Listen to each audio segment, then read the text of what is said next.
ఒకవేళ irregular periods ఉన్నప్పుడు మనము సహజంగా ఎలాగా ట్రీట్మెంట్ ఇంట్లో తీసుకోవచ్చు అంటే, లేదంటే డాక్టర్ని ఎప్పుడు కన్సల్ట్ కావాలి అన్నప్పుడు, ఒకసారి మనము ఇర్రెగ్యులర్ పీరియడ్ ఉన్నప్పుడు మనం సైకిల్ అనేది ట్రాక్ చేసుకోవాల్సి వస్తుంది. అంటే ట్రాకింగ్ ఆఫ్ ద సైకిల్ అన్నప్పుడు మనకి ఈ మంత్ ఎప్పుడు వస్తుంది, మళ్ళీ నెక్స్ట్ సైకిల్ ఎప్పుడు వస్తుంది, ఇవి మనం ట్రాక్ చేసుకుంటే డేట్ ఒకసారి గుర్తుపెట్టుకొని మనం డాక్టర్ దగ్గరికి వెళ్ళినప్పుడు మనకి పీరియడ్ ఎప్పుడు వస్తుంది, ఎన్ని రోజులు డిలే అవుతుంది, ఎన్ని రోజులు బ్లీడింగ్ అవుతుంది అన్నది వాళ్ళకి చెప్తే వాళ్ళు కరెక్ట్గా అడ్వైజ్ ఇస్తారు మనకి. దాంతోపాటు ఏంటంటే కొంచెం మనము తినే ఆహార విషయంలో కొంచెం జాగ్రత్తలు, అంటే ఎక్కువ మెయిన్ కార్బోహైడ్రేట్ డైట్ ఒకటి, ఫ్యాట్స్ ఒకటి కొంచెం అవాయిడ్ చేసుకుంటూ లో క్యాలరీ డైట్, దాంతోపాటు ఆయిలీ ఫుడ్స్ అనేవి తక్కువ తీసుకోవాలి, మన ప్రోటీన్ డైట్ ఎక్కువ తీసుకోవాలి.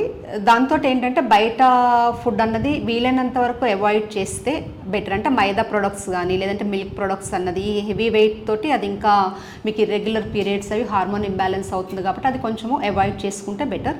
దాంతో ఏంటంటే రెగ్యులర్గా ఎక్సర్సైజ్ ఒకటి, దాంతోపాటు మనము ఎక్కువగా స్ట్రెస్ కానీ అది ఉన్నప్పుడు యోగా కానీ లేదంటే మెడిటేషను, రిలాక్సేషన్ ఎక్సర్సైజ్ అనేది మనకి ఇంపార్టెంట్ రోల్ ప్లే చేస్తుంది.